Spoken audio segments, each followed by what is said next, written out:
बिहार के लेलिन जगदेव प्रसाद जगदेव बाबू के नाम से जाने जाते हैं। जगदेव बाबू को बिहार में पिछड़ों के राजनीति का सबसे बड़ा प्रणेता माना जाता है।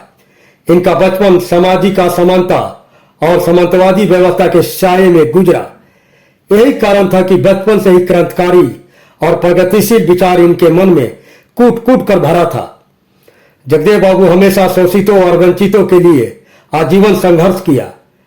इनका सबसे प्रसिद्ध नारा 100 में 90 शोषित है, शोषितों ने ललकारा है, धन धरती और राजपाट में 90 भाग हमारा है, 10 का शासन 90 पर नहीं चलेगा, नहीं चलेगा। ऐसे क्रांतिकारी सोच वाले जगदेव प्रसाद का जन्म तत्कालीन गया जिले के कुर्था प्रखंड के कुरहारी ग्राम में 2 फरवरी 1922 को एक साधारण कुशवाहा दांगी परिवार में हुआ था। इनके पिता प्रयाग नारायण प्रसाद प्राथमिक शिक्षक थे। जगदेव बाबू को विद्यार्थी जीवन काल में कई बार सामाजिक भेदभाव का सामना करना पड़ा। इसके कारण इनका स्वभाव विद्रोही प्रवृत्ति का होते गया और इसका परिणाम उस समय देखने को मिला जब इन्होंने अपने साथियों के साथ मिलकर पंचकठिया प्रथा का विरोध करना शुरू किया।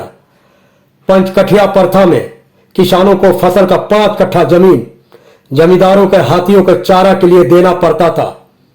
जगदेव बाबू इस प्रथा का अंत कर सामंतवादी विचारधारा के खिलाफ अपनी आवाज को बुलंद करना शुरू किया, जो अंत समय तक जारी रहा। जगदेव बाबू को ब्राह्मणवादी व्यवस्था और परंपराओं को मानने में यकीन नहीं था। इसका वो शोषण का प्रतीक मानते थे। इस बीच जगदेव बाबू तमाम कठिनाइयों के बीच उच्च शिक्षा ग्रहण की। पटना विश्वविद्यालय से अर्थशास्त्र में मास्टर डिग्री हासिल की। शिक्षा पूरी होने के बाद जीवन यापन के लिए जगदेव बाबू बिहार सचिवालय में कुछ समय के लिए काम किए। फिर इसे छोड़कर प्रधानाध्यापक के रूप में भी कार्य किया, लेकिन उनका झुकाव सामाजिक राजनीतिक गतिविधियों की तरफ हो गया।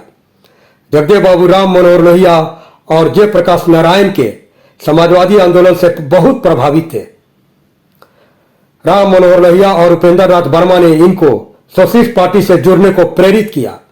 सोशलिस्ट पार्टी से जुड़कर पार्टी का मुख्य पत्र जनता का संपादन का दायित्व संभाला। अपने संपादन में दलित, पिछड़ों और शोषितों की बदहाल स्थिति के बारे में खूब लिखा तथा उनके समाधान के बारे में अपनी स्पष्ट राय रखी। इसके बाद 1955 में हैदराबाद कूच कर गए। हैदराबाद में उनको 2 प्रकाशनों के संपादक के रूप में काम करने का अवसर मिला, हिंदी उदय और अंग्रेजी सिटीजन साप्ताहिक। उनकी लेखनी की तेज धार से पत्रिका की लोकप्रियता बढ़ गई, किंतु बाहरी प्रेशर के कारण प्रकाशक से मतभेद हो गया।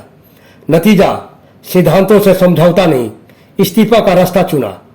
बिहार वापस आकर पूरी तरह से सामाजिक राजनीतिक क्रियाकलापों में सक्रिय रूप से भाग लेना शुरू किया। उस समय उत्तर प्रदेश और बिहार समाजवादी आंदोलन के केंद्र थे। 2 महान विभूति जयप्रकाश नारायण और राम मनोहर लोहिया समाजवादी आंदोलन के प्रमुख चेहरा थे, लेकिन इनके बीच सैद्धांतिक मतभेद था। जगदेव बाबू को लोहिया का साथ मिला। अब जगदेव बाबू राजनीति के चुनावी मैदान में उतरने का फैसला किया। वर्ष 1957 और 1962 में सोशलिस्ट पार्टी से विक्रमगंज लोकसभा का टिकट मिला, लेकिन जीत से काफी दूर रहे। 1962 में ही कुर्था से विधानसभा का चुनाव लड़ा, लेकिन सफलता इस बार भी नहीं मिली। 1966 में सोशलिस्ट पार्टी और प्रजा सोशलिस्ट पार्टी का विलय हुआ। पार्टी का नाम संयुक्त सोशलिस्ट पार्टी यानी संसोपा।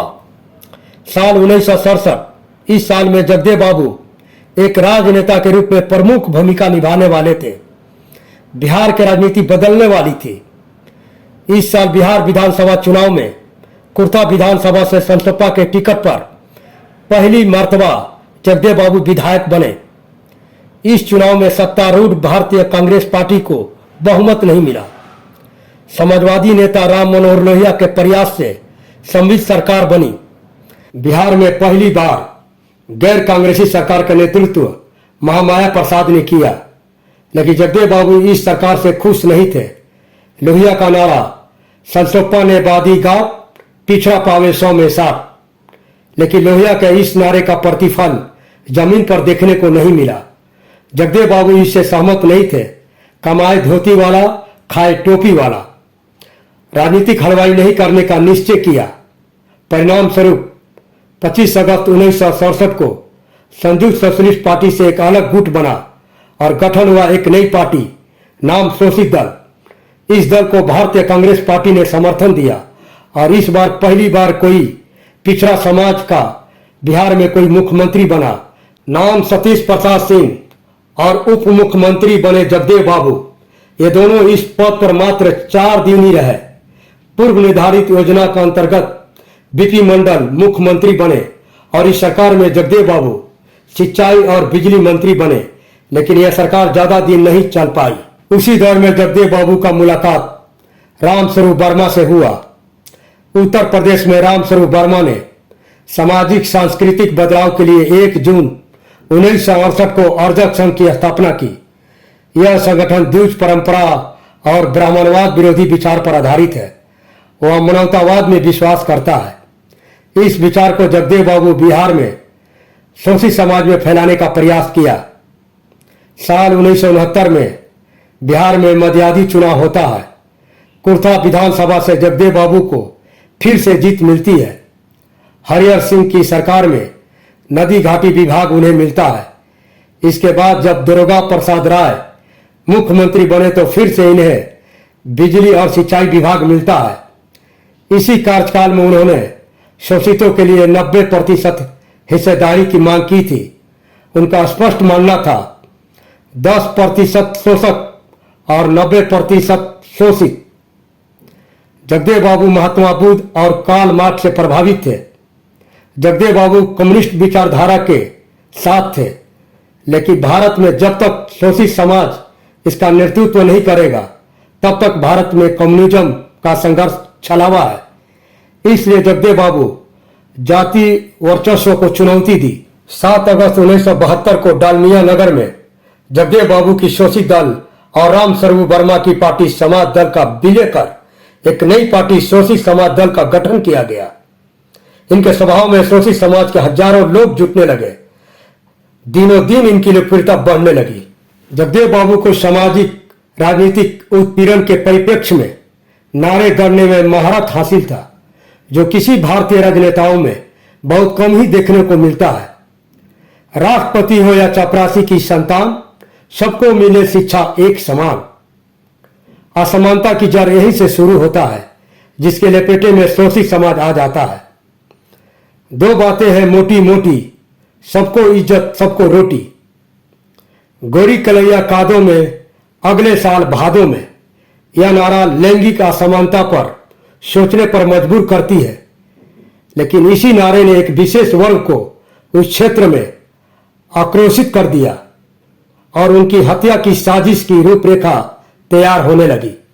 अब उस ऐतिहासिक भाषण की बात जिसमें उन्होंने कहा था, जिस लड़ाई की बुनियाद आज मैं डाल रहा हूं वह लंबी और कठिन होगी, क्योंकि मैं एक क्रांतिकारी पार्टी का निर्माण कर रहा हूं। इसलिए इसमें आने जाने वालों की कमी नहीं रहेगी, परंतु इसकी धारा रुकेगी नहीं। इसमें पहली पीढ़ी के लोग मारे जाएंगे, दूसरी पीढ़ी के लोग जेल जाएंगे तथा तीसरी पीढ़ी के लोग राज करेंगे। जीत अंततः हमारी ही होगी। विडंबना देखिए, जगदेव बाबू की यह बात उन्हीं पर चरितार्थ हो गया। जैसे तपती रेत पर बारिश की पहली बूंद को फना होना पड़ता है, उसी प्रकार जगदेव बाबू ने अपना जीवन शोषित समाज के लिए न्यौछावर कर दिया। इधर बिहार में कांग्रेस सरकार के खिलाफ जयप्रकाश नारायण के नेतृत्व में छात्र आंदोलन जोर पकड़ रहा था। उधर जगदेव बाबू अपनी 6 सूत्री मांगों को लेकर जन आंदोलन करने लगे। इसी को लेकर कुर्था में 5 सितंबर 1974 को एक जनसभा का आयोजन था। भारी भीड़ जमा थी। जगदेव बाबू सभा को संबोधित कर रहे थे, तभी पूर्व नियोजित साजिश के तहत पुलिस द्वारा जगदेव बाबू को गोली मारकर हत्या कर दी गई। कहा जाता है इस साजिश में पुलिस महकमा के साथ साथ 1-2 राजनीतिज्ञ लोग भी शामिल थे। इस घटना ने पूरे बिहार को चपेटे में ले लिया। इस हत्या को बीबीसी रेडियो ने भी घोषणा की, लेकिन भारतीय मीडिया ने नजरें फेर ली। उस समय की बिहार के एक सम्मानित समाचार पत्र आर्यावर्त ने एक छोटा कॉलम दिया, जिसका शीर्षक था बिहार के स्वयंभू लेनिन की हत्या। व्यंग करने के साथ मामले को दबाने का प्रयास भर था। त्रिमूर्ति लालू यादव, रामविलास पासवान और नीतीश कुमार भले जेपी आंदोलन के राजनीतिक पैदाइश हो, लेकिन इसके रियल प्रणेता पुरोधा जगदेव बाबू ही थे, जिनका संघर्ष त्याग का प्रतिफल इन लोगों को मिला। भारत के लेनिन जगदेव बाबू पर बहुत कम लिखा गया है और इस पर शोध करने की जरूरत है, जिसे देश दुनिया के सामने लाया जा सके।